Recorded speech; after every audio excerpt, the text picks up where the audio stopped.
Hello there, and welcome to the CP7 podcast. My name's Palm. And I'm Andy.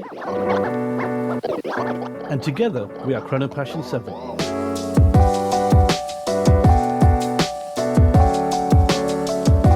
Hello and welcome to another show. And today we have another very special guest, Sophie from Sophie's Watch World on Instagram and on YouTube.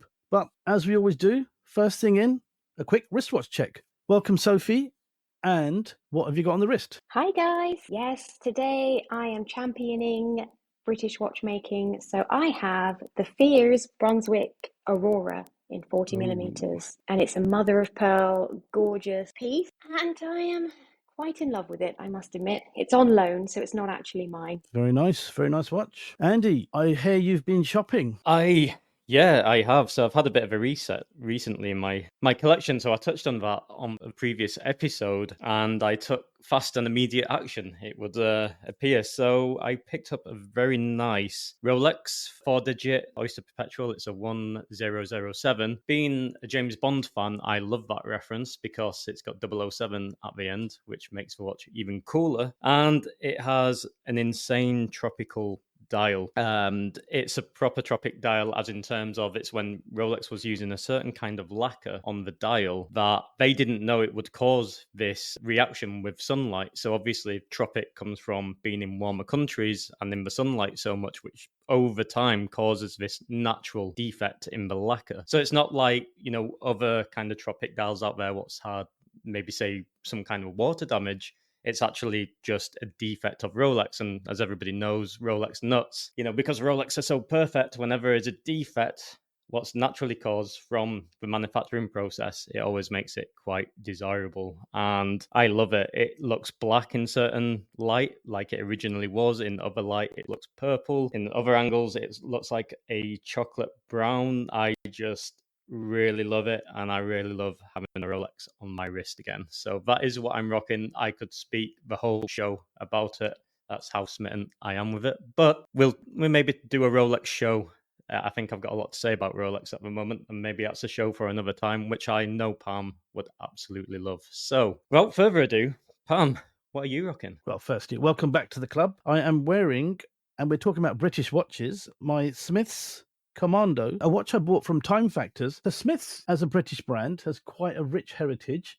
The company was actually founded in 1851 by Samuel Smith, but they only started making watches after World War II in 1946. And they did a lot of military issue watches. They wanted to establish a good watch brand made in Britain. Unfortunately, in 1970, they went out of operation and no longer made any watches. But Eddie from Time Factors breathed a bit of new life into the brand by creating these Smith homage watches. So the Smith Commando, it's 36 millimeter, it's stainless steel, 316L stainless steel, and it's lug to lug, 43.5 millimeters. So it wears really well. I've got a 7.1 inch wrist, and I think this sits so nicely on it with a nice steel bracelet. The actual story of this watch is Rolex made a precision explorer called the Commando, and it was only available in military surplus stores and at Abercrombie and Fitch in the United States. So a very limited edition. In 2020, Time Factors worked with the exceptional YouTuber ID Guy and created this watch as a collaboration. And I've got to say, it's a really nice, easy to wear watch and an absolute strap monster. So that's what I've got on my wrist. Awesome. I really like that watch. It's a really fresh looking piece. Definitely gives me some Explorer vibes. But yeah. Yeah, awesome. I can't get away from the Explorer. I can't get away after that whole January of wearing it. So, Andy, what are we going to be talking about today then? So on today's show, we're just going to have a really nice discussion with Sophie. We're going to start to understand what makes her tick in this vast and very interesting and dynamic watch industry. We're going to touch on where it all started for her journey within watches, which watches and brands she loves.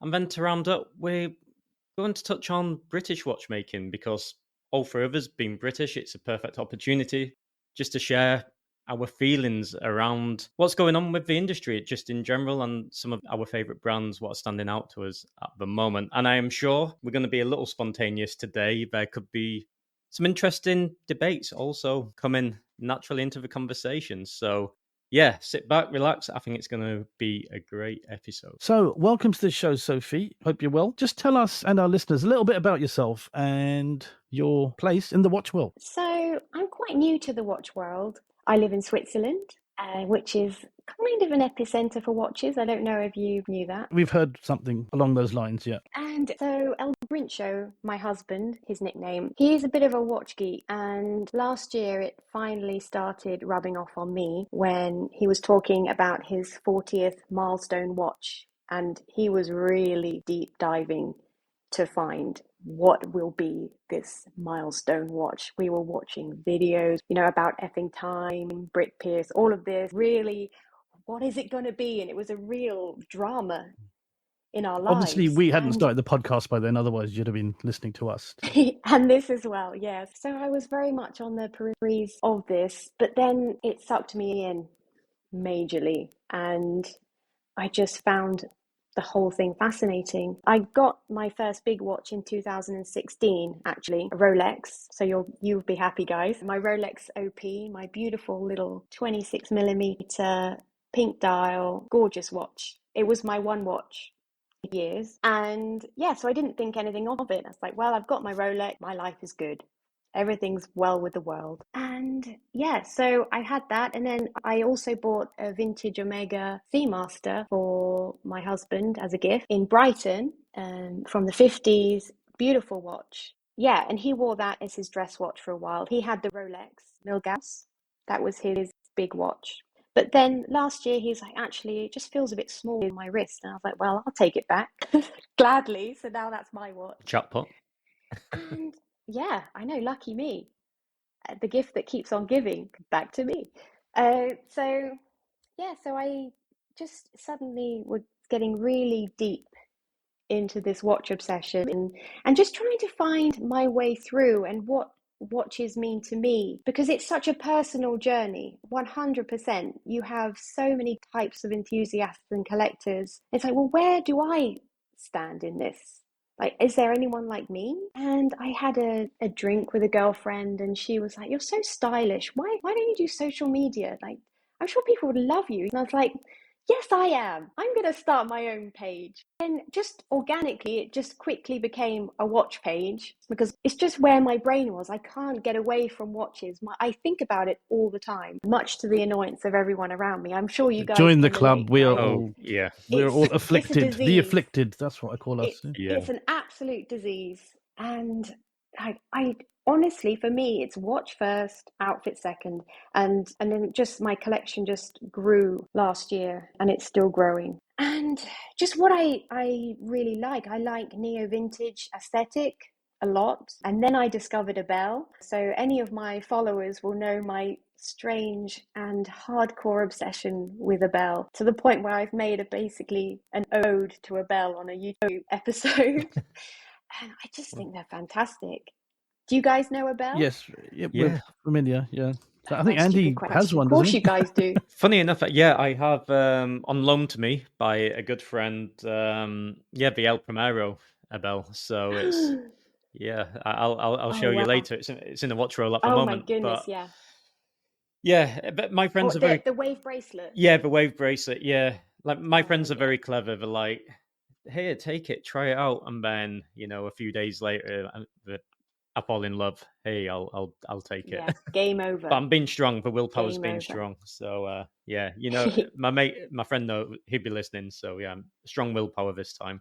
But I will do a bit of a review on it for sure. But yeah, back to you, Abel. I think they definitely the Miami Vice vibe to them, right? Yeah, that You Miami can't help Vice, but- El Primero, Yeah, Chrono. that's a vibe I get. I just feel Yes. kind of cool wearing it. It's so cool, but it's also so much more than that.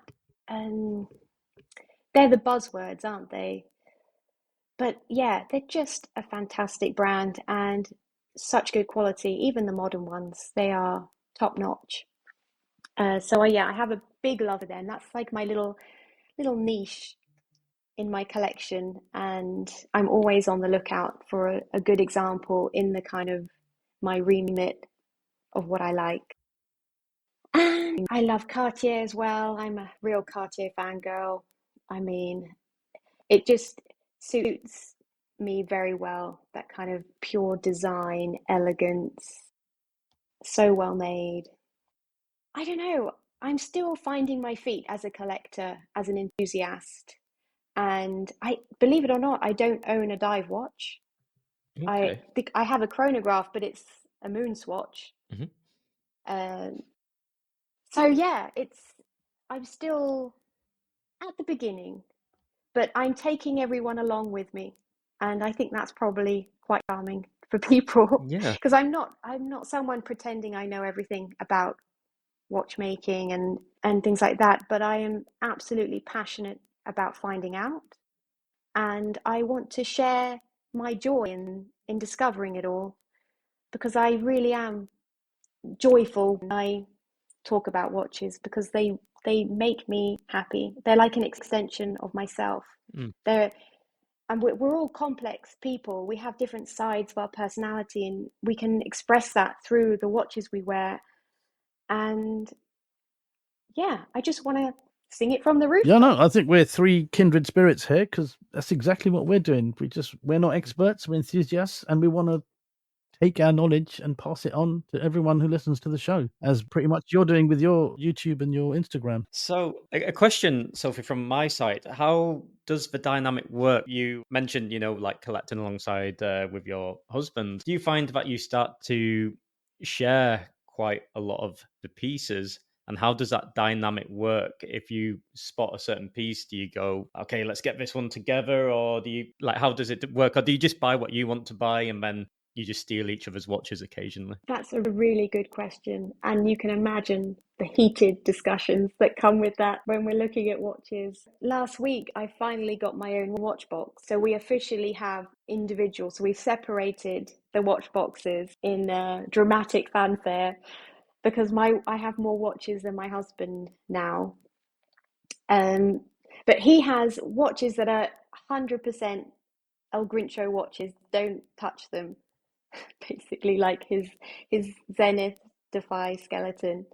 That's hands off.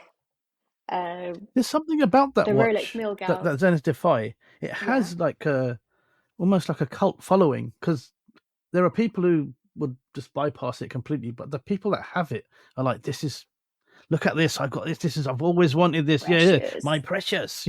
it's Yeah, there's it something weird about 100%. that watch. Is it? I don't know. Is there something in the It skeletonization? is a marvel, honestly. But it's not even technically skeletonized. It's like more of an open work dial. But it's just but because of that, the aesthetic is so successful. And yeah, and then you've got that Yeah, of the the spinny bit. seconds whizzing round with that amazing movement. That's quite accurate. Yeah, Yeah. the spinny bit. If you want to know I what a had to one use a tenth of a sound second Oh no, sounds it's like. excellent. Thank you. It's Describe audio only, it. so we need as many sound effects as we can get. Would appreciated. Yeah. So yeah, well, exactly. But that is so cool because again, it's like, why do you have that? Dunno, but it's bloody well cool, isn't it? It looks good. That's it. That's all you need to know. And so he definitely has his watches, but now we're both so into it. Every watch is a discussion. Every watch is okay. So, for instance, we are looking at getting a chronograph, but we would get one as a joint watch. So it will be on strap.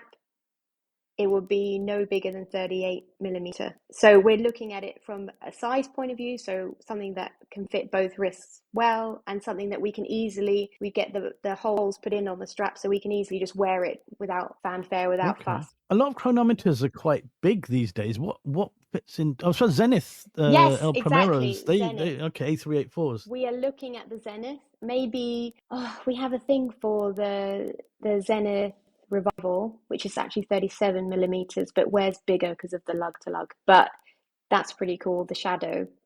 Don't know if I know you guys went to Zenith, so Yeah, I'm still in love with Zenith. I'd really like to add the coffee dial, and I think that's the A384, right? The coffee dial. Yeah, I'd love to.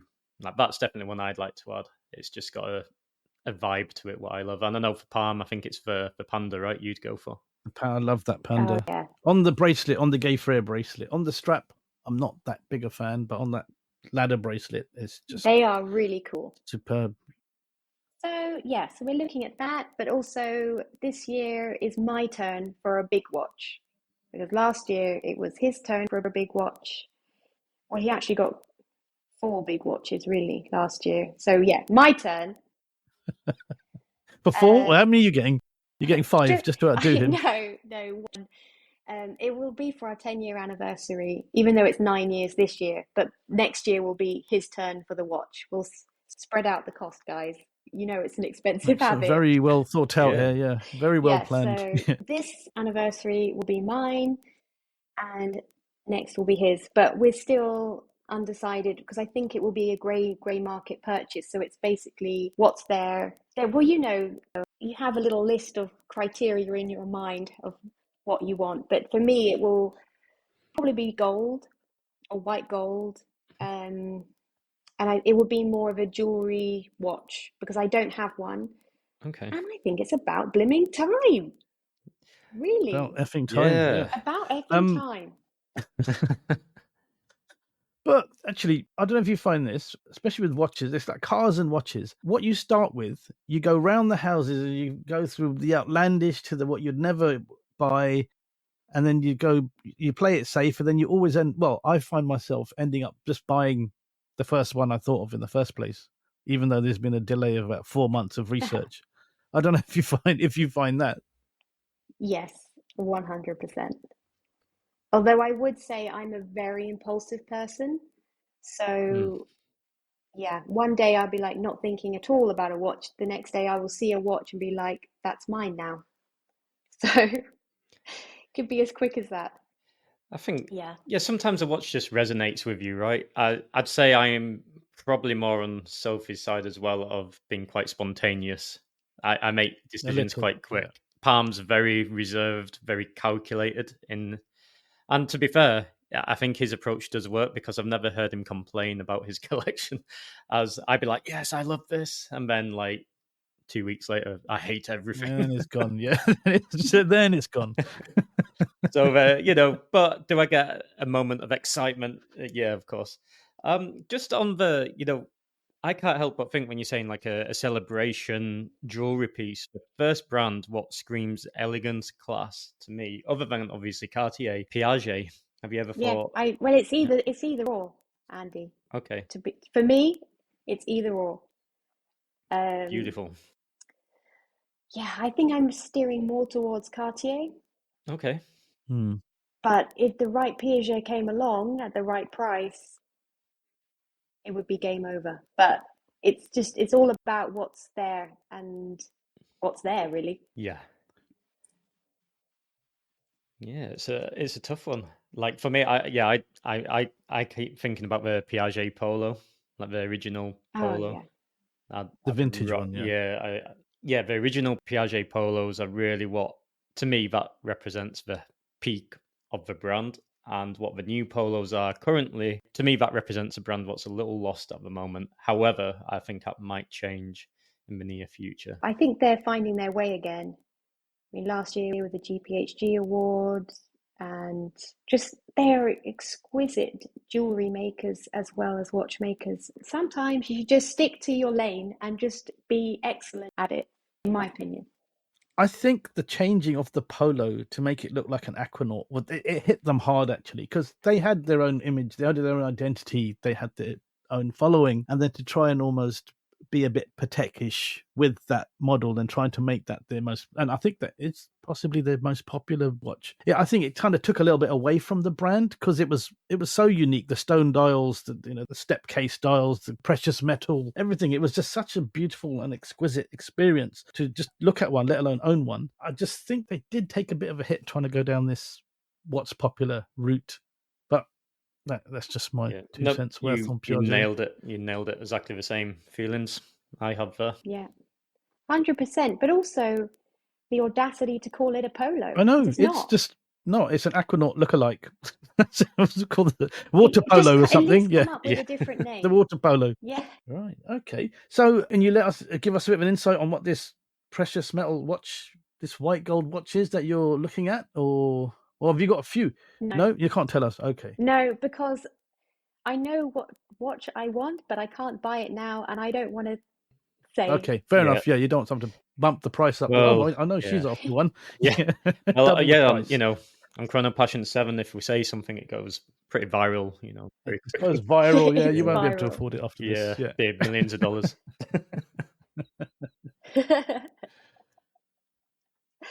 Yeah, you guys will have to wait. Okay, Okay. I'm excited. Well, Also, wait I for don't a want to tempt fate either. I don't want to tempt fate in case it's not the watch I get, and then, I'm gonna let it be. I'm manifesting it. I'm hoping it happens, but it might not happen, so I'll have to find something else. So Okay, just Brilliant. there we put it go. into the horological universe and see what Brilliant. happens. Exactly. Okay. That sounds Cool. good. So my next question, Sophie, would be just touching back on the watch sharing, but not so much on that in general, but the age-old argument of watch sizes and stereotypes. So where's that middle ground? What's what's a small size? What's a large size? How do you negotiate that? When sharing a piece, if you're buying a piece together, like, is there a cut-off limit? It can't go below 36 millimeters, or where do you sit with that? Well, firstly, I think the whole size question is BS because you just wear what you like. There are no rules to watch loving or wearing. I think it's ridiculous. People get so offended by it. And yeah, so there's that. But at the same time, you have different wrist sizes. So my husband I deal in centimeters. He has a 17 centimeter wrist, and I have an absolutely minuscule wrist of 13.5 centimeters. So yeah, a lot of people think watches look ridiculous on me. I don't care because it's about my experience and what I want to wear. But from a sharing point of view, I think a 36 is a perfect option because you on any size wrist it will work basically. Yeah, I think 40 millimeters is probably my cutoff for myself, just because otherwise it will literally not be on my wrist anymore. And I tend to wear watches higher up. Like this is a 40 millimeters, and I'm wearing it slightly higher, just so it will not look Okay. Is like that a the crazy largest watch person. you have then in your possession? So my husband, his largest watch is 41 millimeters. So yeah, for me, the largest watch that we both share is 39, which is the Cartier Drive. But Okay, it's nice. very thin. Beautiful piece. It's gorgeous. It's currently in Cartier because I broke the glass, the sapphire glass, and Ouch. that was a very sad day, a very sad and expensive day. So it's there, and we both missed it. So hopefully, it won't take too long to get that back. But yeah, I wear that loud and proud. It looks enormous on me, but I don't care because it's such a beautiful dial. It's so elegant, so clean. That's Cartier at its best for me. So yeah, but does size matter? No, not really. Just, but technically 36, you can't go wrong with a 36 for Yeah. sharing, and 38 at a push, I think. But it's all relative because not everyone is the same size, so it's all kind of pointless, really, isn't it? But there we go. 36, you can't go Yeah, wrong. so it's very true, right? So there can be a man with a wrist what's like 5.5 inch diameter, or maybe a woman with a 7-inch wrist. We don't know, right? It's just, I think it is a thing within the watch industry where maybe we need to be a bit more open and be more, depending on your wrist size, this is a watch what would fit you well, and your fit the profile and circumference of your wrist correctly, rather than this is a men's range, this is what you choose from, and even if it's too large for your wrist, you've got to buy it because that's the one what's labeled as man's. As maybe in certain cases, for like using AP or Royal Oak, for example, for a certain gent, maybe the woman's Royal Oak fits that individual better. I had a friend who was wearing the 33 millimeter vintage quartz Royal Oak in yellow gold, absolutely incredible, labeled as a lady's watch, and he's got a very small wrist circumference, and it looked like a man's watch. It looked absolutely stunning, and it's such a thin profile as well on the quartz, what they were doing back then. So to me, it doesn't make sense at all, the whole putting it into brackets. Like, it's somewhat clearly a feminine design, right? That's a fact. I mean, there's some watches that are clearly more masculine looking, maybe, but I think if you like a watch and it fits your wrist, then that's the bottom line, right? There shouldn't be anything more in between. But that's my 2 cents. Yeah, I think it is all relative, as you say. It's all personal choice and what fits and sits on your wrist well. I mean, I'm wearing a 36mm watch. I don't usually wear one, but I don't mind. I like this one. I think the dimensions are really good on this one. I mean, even say like a day date. If I was to ever get a day date yellow gold, it would be 36mm because to me, that's the original. That's how it should be. The 40 is too big. It's gold. It's heavy. It's very loud. And I think the 36 is just right. And it's got nothing to do with it being small, or it's just the look. It is how it should look. And I think a lot of watches are like that as well. Like the Cartier Tank is traditionally a small watch, but it's supposed to look like that. It's, it doesn't bother me that it's smaller. And as a man, I'm obviously thinking, yes, men's watches should be big. Subconsciously, I'm thinking that, but it doesn't really matter. And I don't really get many comments on the Tank particularly. And personally, I've got a Hamilton khaki field, which is 38, and that's brilliant. That is actually possibly the perfect size, I would say, of a watch. I used to have a 39mm Tudor Black Bay, and I loved that. I loved the size of that. Didn't sit as brilliantly, but the size was excellent. My the Rolex GMT is 40mm. Again, brilliant. The Daytona 40mm. These watches, for me, again, they don't have to be huge. I don't like big watches. I have a Seamaster, which is 42, and it does wear big, but because I like the look of it, it's fine. I give it a pass. And 42 is probably, I normally wouldn't go 42. Even like the Speedmaster, I find a bit big, but I would wear it because it's an icon. But 40, 39, even 38 is the sweet spot, I would say. And I mean, if you like big watches, you've obviously got a big wrist, or you just like them. I don't think there's anything particularly personality defining about what the size of a watch should be. I think it's just what you like is what you like. What fits you, right? So I think we've got a common ground here, like the perfect unisex watch then. Would we all agree 36mm? Sound about right? We could be 38 as well, possibly 39 at a push. Yeah, 30, 36, 37, 38, 39, depending exactly. on the style. But really, whatever you want. Yeah, basically. totally agree. Yeah, this is what we like. Yeah, people listening thinking, what? Yeah, I got a 47. Yeah, I'm wearing a Rolex Deep Sea Challenge 55 and mil. it's like it's too small. Yeah. Yeah, I've got my Omega Pro Plof. Yeah, what gosh. is it? Pro Plof? Yeah. Although that is my favorite Omega. It is a very cool watch. Yeah, but just to clarify, I think it's awesome. It is a big watch, but it's exceptionally cool. Yeah, 100%. So we've settled that argument. I think the moral of this story is buy what you like, buy what suits you, and you can't really go wrong. So Sophie, do you find you can find the perfect size watch for yourself? Do you find you're limited in your choices with what's available out there as a unisex style of watch, or are you quite happy with what's out there? Well, there's always room for improvement, 100%. I think mainly it's the lack of showing a watch on a woman that really annoys me. That most watch brands, either they pigeonhole a watch and say this is a lady's watch, this is a man's watch, or they will say, unisex, but they'll only have in a marketing man. and promotional material. So you always have to use your imagination about how it will look on a woman.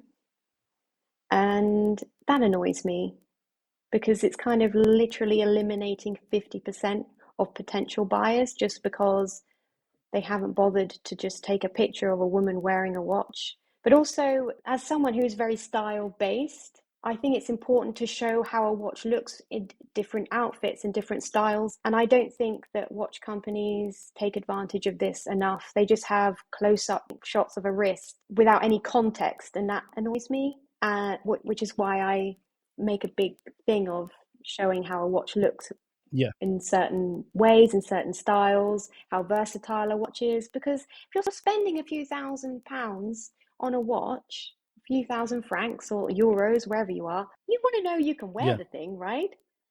You want to see how you can wear it. And not everyone has a vivid imagination and can picture themselves. So I think it's just helpful to do that. That inspires 2 points for me there. So the first one is, do you find that the promotional marketing qualm you have is across the board, or are there any particular major offenders? That's the first thing. What do you find with that? I think it's easier to mention brands that do the right thing. Yeah. I think Nomos, Zenith, they're pretty good at showing a watch on a woman and a man. Cartier. But yeah, mostly they just don't. Cartier do. Well, Cartier, but they also have the ladies' watch. But then I've seen pictures of, Mick Jagger wearing a tiny Panther, and it just looks so rock and Yeah. roll, because it's like, I don't care. This is a gorgeous watch. It's breaking the Do you rules. know what Yeah, I mean? breaking those rules that are Yeah. made by marketing people. Yeah. The stereotypes. And I like provoking people. I've discovered from doing my social media, I actually like to start a conversation, and I don't mind offending people or saying what I think. I have a valid point of view, and I stand by what I say. And I'm not afraid to do it either. I feel very confident, in fact, about doing that. And as a woman in the watch world, even in my little way, I feel I have work to do to help, bring a platform to what the watch world and industry can do for women. Because guess what, guys? Women have jobs too. Women have money. Women can buy watches. Women don't have to have diamonds on a watch to be interested. Women like mechanical watches. We're very interested. Why don't you try including us? Why don't you try making that beautiful thin watch for a woman in a hand wound movement? Why does it have to be quartz all the time?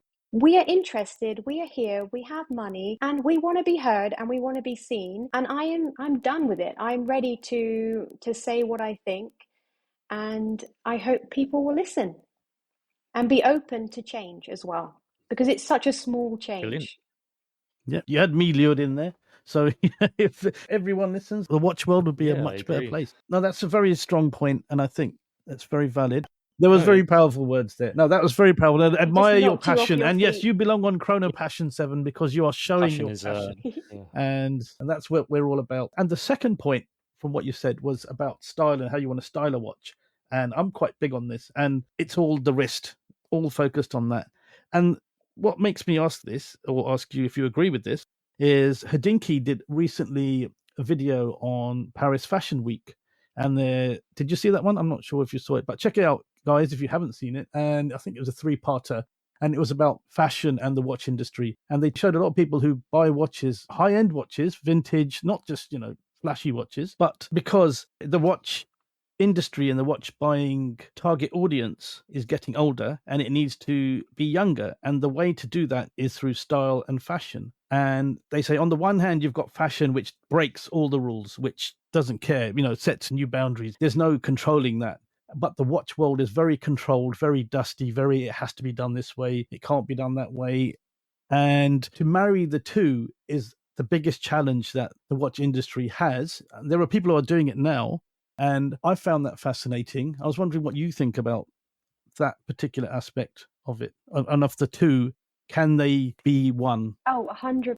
And honestly, the watch industry has to change. They need to wake up. They need to realize the climate that they're in. And big groups like Swatch Group need to just absolutely shake up. I mean, like Breguet, what have they done to Breguet? It's shocking what they're doing with them, and they are the watch, right? And just now with the Swatch Snoopy MoonSwatch, I mean, this could be another show, honestly. Okay, we'll do we do a part two-parter. 2. Yeah. But I think that the watch industry needs to change. We need more H. Moses in our life and less re-editions of the same Speedmaster. Yes, we get it. It sells well.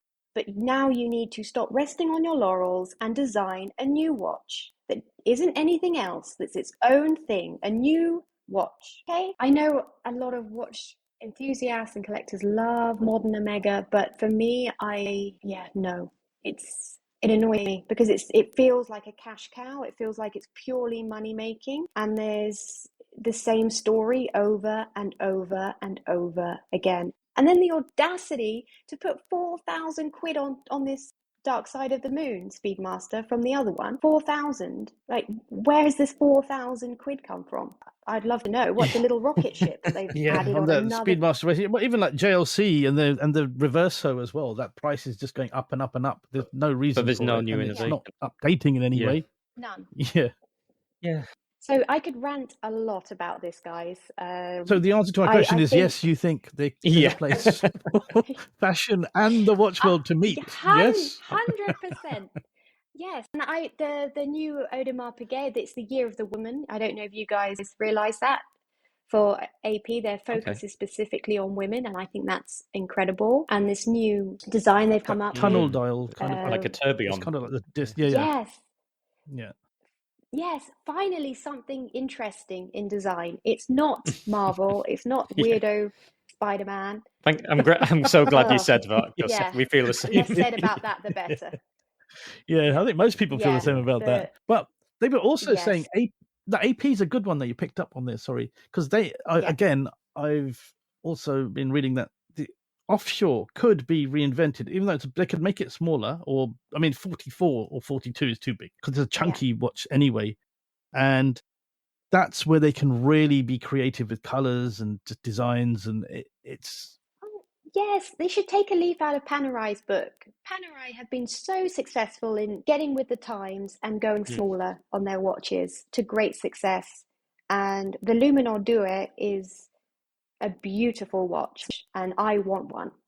And it's, yes, it's aimed at women, but it's definitely a unisex watch, and it just looks great on me.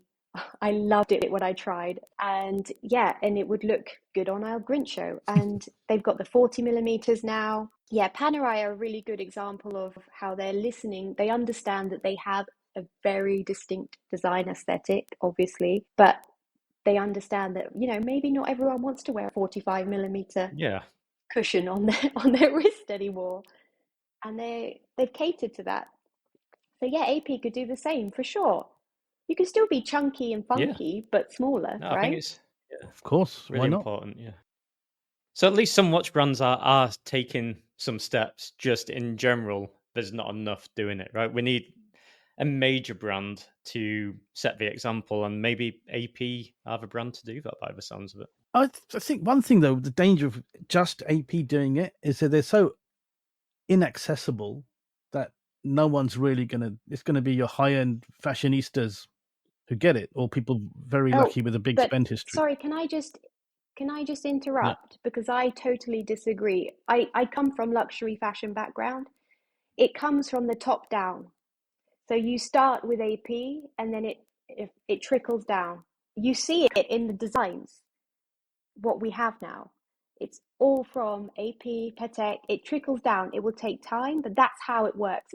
It's the same. So they start doing this, and then the others will follow suit. It has to be the big guys to start like that, and then the others will listen. My point was, if it's just them, then it's pointless.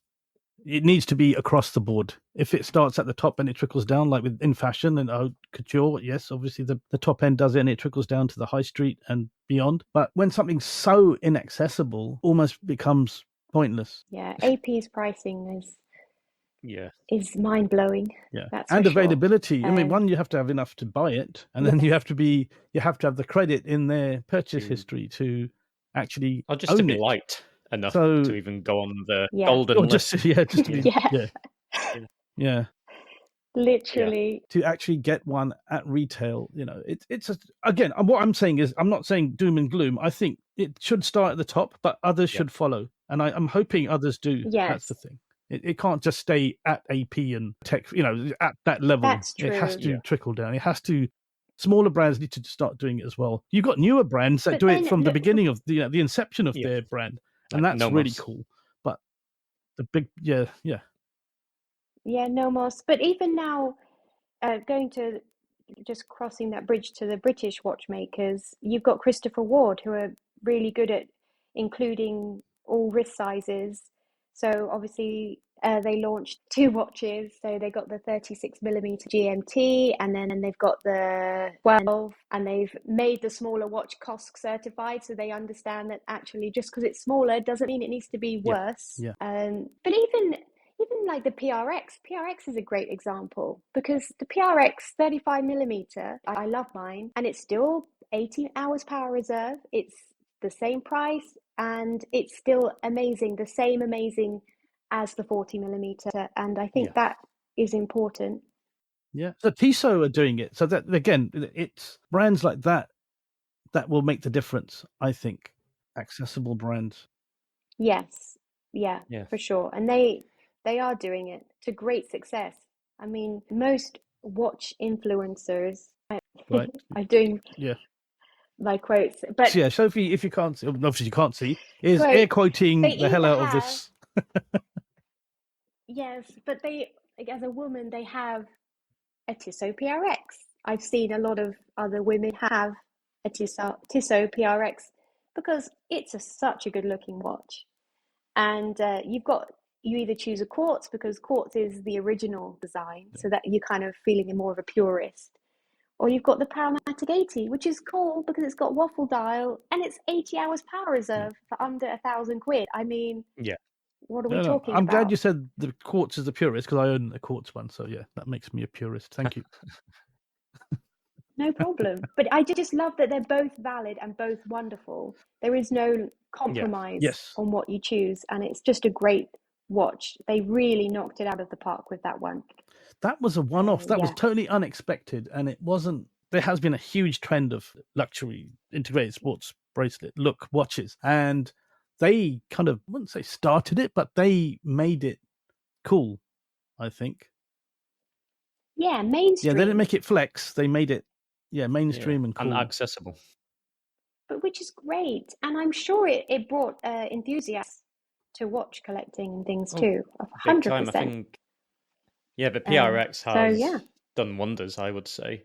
Like, I had a friend he lives in the Caribbean now, so very lucky him. And he reached out to me like, I'm looking for, a big watch guy I see these days, see my Instagram. And then, he contacted like, the gold PRX. Do you think that's a cool watch? Is it a good quality watch? Should I go for it? And I recommended the correct size and everything, what I think would be for him. And yeah, he loves it. And both him and his wife, like fiance, wife to be, both have matching gold PRXs, just in the two different sizes. So I think that's a great example of non-watch people being drawn to that design as well. So I'm bringing them in. I think it's I think it's a great concept, and I'm glad they did it. Yeah. So what do you make of the Christopher Ward? They're trying to appeal to a whole new crowd with different colors, different sizes. I think that's really good because generally you would normally get dive watches with Christopher Ward.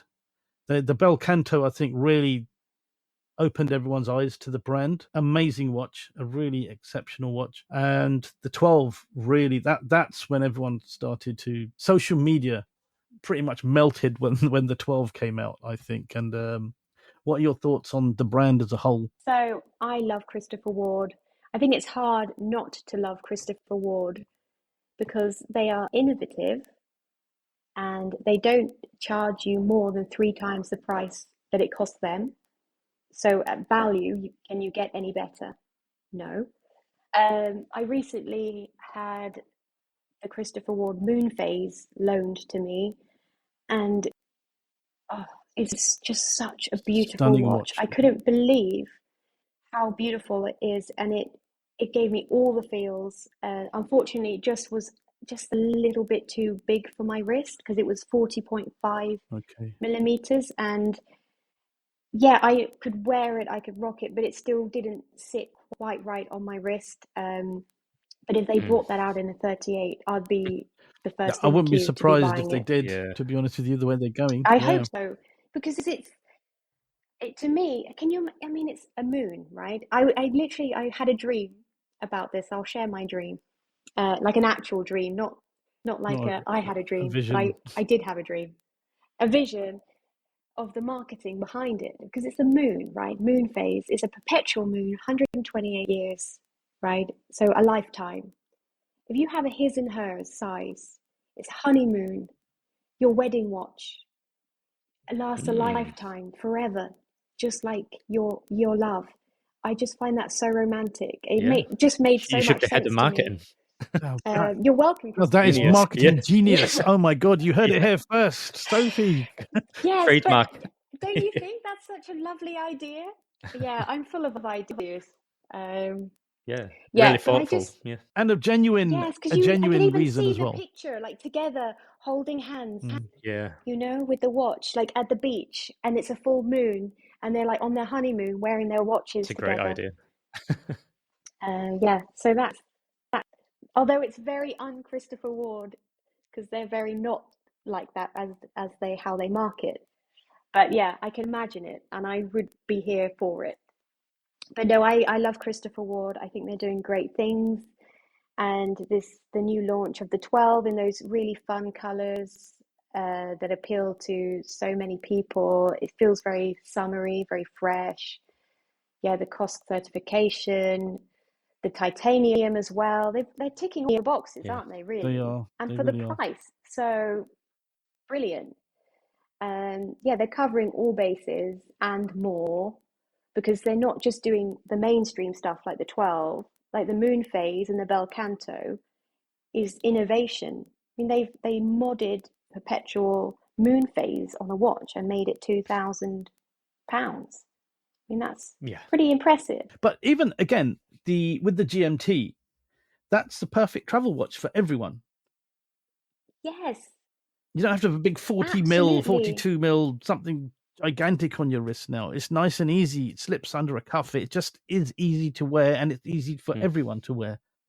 I think that's a really good Exactly. move. And I don't have a GMT, and now I'm thinking yeah, maybe I need a GMT, Yeah. because before they're all a bit big. So yeah. Making, there you go. making Opening the There you go. world. yeah. Sold. I want yeah. Well, I hope Oh, I get brilliant. to Okay, review one soon. I hope so. I'm on the list to review it. So let's see. I'm brilliant. not too far down the list in review world. Maybe this takes us to the final part of the topic, right? Which we said we'd touch on a little bit. All being British, just as we're approaching that hour marker now.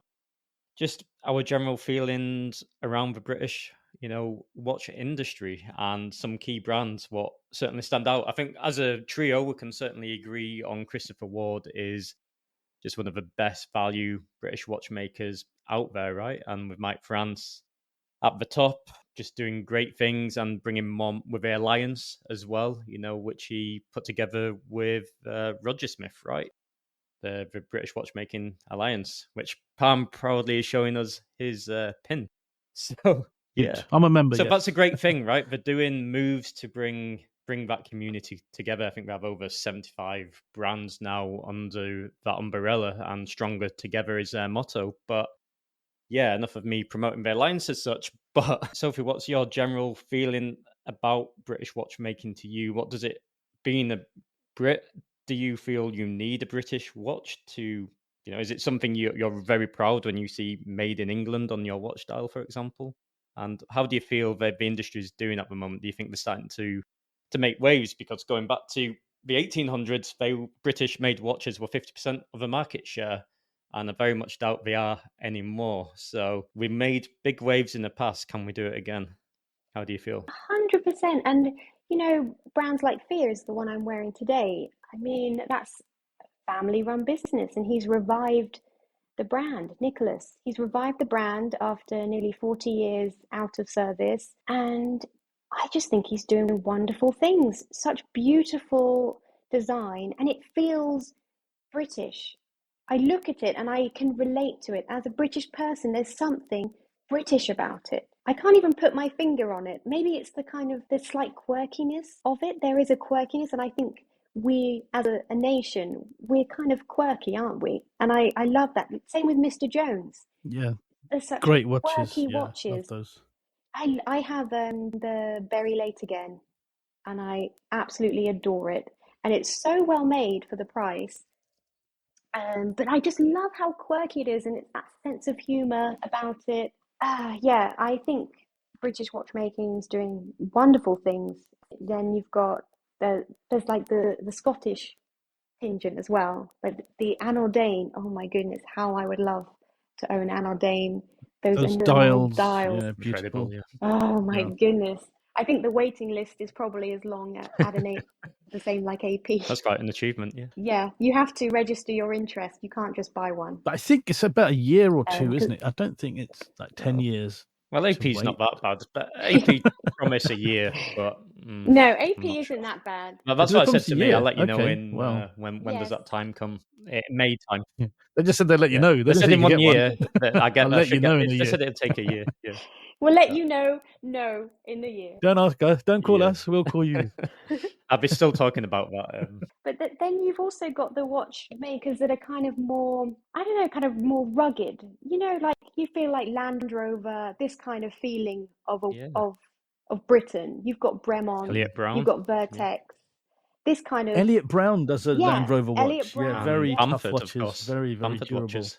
Yeah. Yeah. He does Land Rover, yeah. Yeah, of course, Bamford. So you have a kind of the whole full circle, and then my friend James Lamb with his beautiful designs as well. And again, it's specializing in enamel and the artistry of that. There's some really fantastic watch brands out there from Britain, and I'm really encouraged that they seem to be going Yeah. from strength to strength. This is not something that's dying down. It's actually, you know, getting stronger. And I think markets like American market, they love a bit of Britain. So I think that will help. They do. Yeah, they really do. Going back to the eccentricity of British watchmaking, Yes, what are your that's the word. views on Studio Underdog, Richard Bank? Oh, I love them. I am absolutely going to be Okay. buying a pizza watch.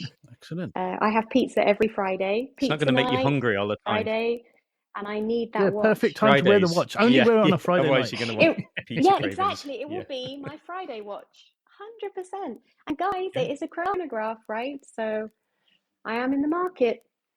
So no, I will, and I think it's genius marketing. They're Yeah. really good at marketing.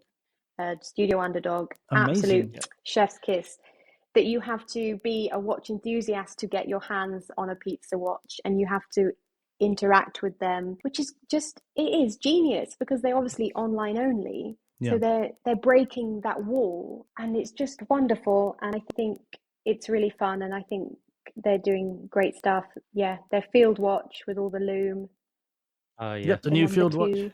They've gone away from the chronos, Yeah. moved away from the chronographs that Yeah. they produced a couple of Yeah. years ago. Yeah. And that's amazing. I love the pink Yeah. lemonade. No surprise there. But yeah, Studio Underdog, wonderful. Yeah. Really nice guys. I'm so happy for their success, and I'm glad that something good came out Yeah. of COVID, to be honest, because that's the story of that. And I finally something good came of COVID. For a lot of the time, he was a one-man show as well. He'd joke on his website. He'd put Richard and Ricky and Dickie and Dick. Just It'd all pictures be of him. all the different people doing the different jobs. It was Yeah. just basically him, but he used a different nickname. But I think he's expanded because he's growing, become which very is- popular now. Yeah. And and having met him a couple of times as well, he's just a really cool guy. Really, and you can see that little slight cheekiness about him as well. He's got that little, when you talk to him, that passion with the little slight little Yeah. smirk, as in a nice fun way. Yeah. Really cool guy. Any other brands, Andy, that you think, British brands? So yeah, well, I'm going to round up in one way, but you bounced it to me. So I've got to say Vertex. Why? Because my granddad's watch is Vertex. It's great. Not because I need to see that brand alive again. Just I think they were a brilliant brand back in the day. I'm maybe it's the emotional connection to that watch as well. Of course, there's a large level of that, but I get so much enjoyment wearing that classic little cushion case gold watch. And I love just that a proper British brand, you know, with high quality movements have now come back. So Vertex have huge military links, right? And I think it's the M100 series, which is like their new, well, not new, but their re-release, let's say, of their military supplied watches, which they gave to the British military. So for those military watch collectors, it's certainly, you know, a great watch. And yeah, I think it's great that brands like this are coming back. And I think it's probably thanks to this whole movement, what's happening at the moment in the British watch scene. Again, they have history. 1916 was the birth year of Vertex. And it's great to see them back in action, you know, in 2024. That's quite something. To finish on the overall topic, I'll say mine and then with quick fire. just our number one favorite British made watch. So like, I could easily say Roger Smith, anything he makes, I would love to own, right? Or a Daniels would be the absolute grail. But if we're being realistic on what we can accessibly get, I would have to say the archival from Fears. I absolutely, you know me, I like that rectangular kind of classic style watch. You know, I spoke with Nicholas about that watch many times before as well. He even made a range, like a limited run of those with the original movements from the past as well. And for me, that would be my grail in the world. Or maybe it's probably not the most desirable for a lot of collectors out there, but for me, that Sophie is what I truly love. But Sophie, Palm, I'll leave it over to you just to close the show. So we'll go Sophie first as the guest of honor. One watch, it has to be British. What are you taking home? Oh, that's such a loaded question, and honestly, it's impossible. Yeah, make it easy, why don't you? I don't know. I think it would have to be a 3-watch collection, and 2 of them don't exist yet. Okay, so one would be James Lamb, my Grail. Beautiful, just the hand finishing, the enamel. I mean, please check them out if you haven't. He's such a great guy, and he's basically a one man band, and he's incredible. Then you've got a Christopher Ward moon phase. If you come in a 38 millimeters, I'm there. And I also think this Aurora that I'm wearing, if this was in 38 millimeters, yes, please give it to me now. Okay, so They're my wink, 3. wink, nudge, nudge. Sort those new sizes out, guys. Make sure, we'll tag them in the show. Make sure they listen to the Make show. it happen. We share it with Nicholas and Mike France. We'll make sure they're listening. So Palm, that leaves you, my friend. What's your one and done British watch? Can't do one. I'll tell you what, one brand I think which is just incredible is Garrick, and they do this S4 gold engine turned beautiful dress watch, time only with small seconds, but it's just so elegant with a guilloche dial. And I think it's a very underrated brand. I don't know why more people don't look at Garrick, but that would be the one I would like to get. But off the top of my head, I'd say Christopher Ward Okay. Belcanto. That is amazing for what it is and for what it costs. It is phenomenal. Just to have that hour chime, and having seen these in person, I saw one the other day. I saw a green one. Never seen a green one before. Went to a Red Bar event, and one of the guys had a green one, and the dial is stunning as well. Because I've been looking at a purple one, possibly pre-ordering, but I'm not. I'm 50-50. It's not the first time you've met. Of course, it's not the first time you've mentioned that. I think it's the first time you've mentioned that on the show, but it's not the first time you've mentioned that watch to myself. At least 5 or 6 times you've talked about this. So maybe you should make that move and make that order. The funny thing, what makes me connect with it more is when it first came out, I was just like, what is this? Oh my God, what are they trying to do here? They're trying to be this, they're trying to be that. And then I saw it, I went to the launch party, and it was like, it was incredible. And you can style it with what, it's just a stylish watch as well. It's not only to a degree high horology, you could say, it's not haute horology, but it's got an excellent complication in it. And again, it's a very stylish watch. It looks different. It stands out. I mean, one thing we don't want our watches to do is stand out too much, because then they get the wrong attention. But this is not one of those watches. This is just something special about this. I think when they made this, and once I'd seen it, I just really got what they were doing. And I just thought, this is awesome. That's the best. That's the word I can use. Awesome. Brilliant. So I think that has to bring us naturally to a close. I think we've got a great rapport, though. I'd love, Sophie, putting you on the spot here. We'd love to do a part 2 with you on a fresh topic in the future. We really hope you've had a great time with us today. Absolute pleasure. Thank you so much, guys. I've really enjoyed having a bit of banter with you two. Excellent. And we should do an unplugged. to do no questions, no topic. Let's just talk just watches. Get into it and and see if we're all friends at the end of it. It'd be great fun. That'll be the challenge. We'll think of a catchy name. We need to do some kind of British link name. I don't know, in 3 different countries as well, which makes it cool. Look, I'll do the classic closing. Please, please, please make sure to check out Sophie's Instagram, Sophie's Watch World, and check out her new and upcoming YouTube channel as well. She's got a lot of passion, as you can clearly hear, hence why we only invite guests with passion on Chrono Passion 7. That's what it's all about, right? So please check her out. Please give her a follow. She's doing some great stuff, and help her champion the voice in the watch world of what needs to be changed. So Also, please follow ChronoPassion7 on Instagram as well. And as you know, I always like to say this. I want to do a test, actually. So, sorry, Pam, I'm being spontaneous. If you've got this far in the episode, please put like a number 7 in the comments on our next show notes, so we know that you're actually going over to the show notes and seeing them, because we want to understand that engagement. And give us feedback in the show notes, how the link to the episodes, what we're providing, if there's any additional information, images, videos you would like to see.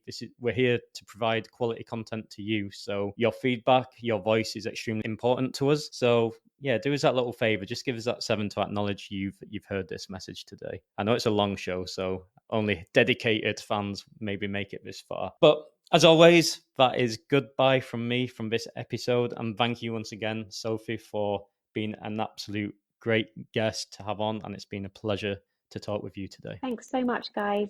Oh, thank you. So, thank you all for listening. If we don't see a part 2, Sophie's obviously blown up so hugely. She's made it to the top, and we're far too small for her to come on again. But best of luck, Sophie, with YouTube as well, and your great Instagram account. And we will see you, and you will hear us in the next one.